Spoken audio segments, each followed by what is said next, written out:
It was 2009, towards the end of when we were finishing Dragon Age Origins, when myself, Matt Goldman, and Mike Layla started to get together on a weekly basis to talk about the directions we wanted to take the franchise and the things we wanted to explore if we had a chance to do so. We built a kind of a cartoon animatic of what we would like to be in the game if we were going to really pull out the stops and do whatever we wanted.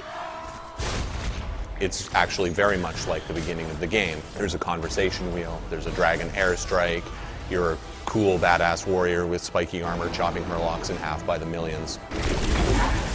It was exciting. It was like, wow, man, can we actually pull that off? Can we feel like the party works together to demolish foes rather than having their disparate abilities? So brainstorming with the core leads on Dragon Age is pretty exhilarating. I really love to lead him astray with crazy ideas. Every time we would talk, I'd start talking about how every piece of our art would involve Ulrich von Hawk, the lycanthrope character of our game, howling and like tasting his own blood. Anyways, it kind of got out of control after a while, so I had to drop it. But it was pretty fun while it lasted.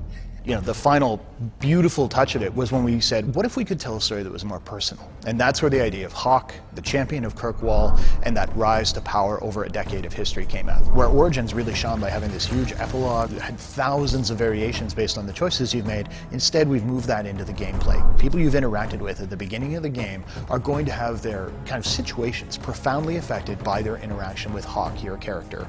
If getting the relic gets Castillon off your back, then I'll help you retrieve it. There might be something I could do for you, if you're looking for company later. You re-interact with them, you see how that worked out.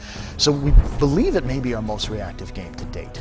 So here we were, we finished these brainstorming sessions. There's a lot of stuff on the whiteboards. There's a lot of pie-in-the-sky ideas.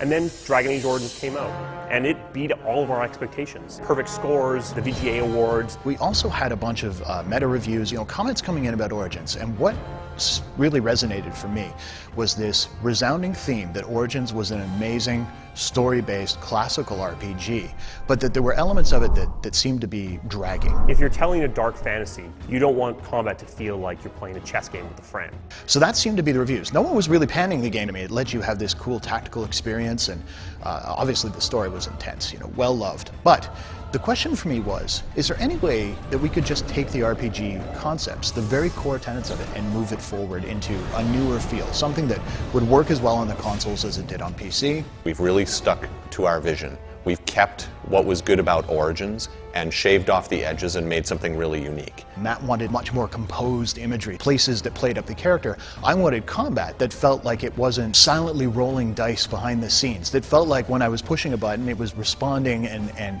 my characters were responding accordingly. But because it looks faster, because it's got a character with a voice, because of this historical story we're going to do, it ran the risk of people saying, oh my god, that is so different, I'm not sure it's for me. And we knew that would be a potential problem. But at the same time, we also knew that the game we were designing was not one that would actually alienate them. So what we've been very open with is letting people go hands-on. And the big thing we saw is that people, even people who loved Origins, people who came wearing armor from Origins, were playing the game and going, oh wow, I see what you did here. It's almost hard to communicate how much this game still feels like Origins, despite feeling completely different. We're trying to make a game that we would love to play. We have the best in the biz running their teams and working really hard together to make this thing come true. Even when Origins was nearing completion, we had already started thinking about Dragon Age 2.